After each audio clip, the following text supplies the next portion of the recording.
What's our mission today, dude? Our mission today is this. The sick bank launch ramp pocket. I think this is probably, outside of the deep end, the biggest pour we've done.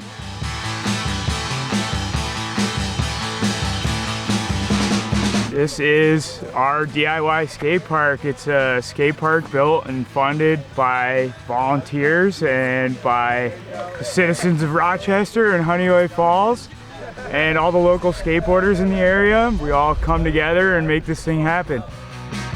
Wood is like a really great material. It's fun to skate on and it's really slick. It also gets really dusty and it doesn't stand up to the weather. Metal gets rusty. Concrete is the way to go. It'll be here forever and it stands up to the weather. It'll just be here. Concrete's the best. Also fun. First thing you gotta do is find a spot, you know, and really what you're looking for is like something like this where we already have like the flats and you don't have to do like all of the work. Huge plus is close to water. Oh, damn, that one in the back. And just easily accessible, you know, you don't want to be like humping concrete in, you know, a mile through the woods or something. Of course, it's really important that you have a good, reliable crew of friends that... Oh, sorry guys. Oh my God. Okay, so once you got your spot and your crew, and once we decide on, you know, where it's gonna go, somebody will draw it up. And then usually what we do first is build a back wall. We cut some of our forms and get like our rough shape going with wood. It helps us like visualize kind of what we're gonna do. And then fill the wall pretty much with rubble, stack it up, and it starts to sort of take its shape. Then we put our rebar in, and then you're ready for concrete. As soon as that water hits the bag, it's game on. Like the clock's ticking, and we're fighting against the sun, the heat, wind, whatever. It's really important to just keep moving. Oh, you see that vortex we're making, dude? Let's both go. 1, 2, 3. Whoa! All right. Look out! Normally, something like this would be shot in with like a pump and hoses and 4,000 PSI of shotcrete. The reason why we really enjoy like using Sakrete because we can customize the mix depending on like what the conditions are.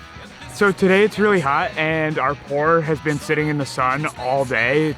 That means the concrete's gonna set up really quick. So it's really nice to be able to choose our mix to be a little bit wetter, and then we can fine tune it as we get higher on the wall. We want maybe a little stiffer so it sits up better. A big misconception that a lot of people have, you just like pour it in the top and let it fall down and it'll shape itself. But really what you gotta do is start at the bottom and give it a nice base for everything to stand on. And that way you can stack up a wall, you know, without everything falling, without it all worrying about slumping down and falling out. So once you have all the concrete in the wall, it's time to start using some of the tools. And the first thing you need is a really good, perfectly straight 2x4. And that can be your screed.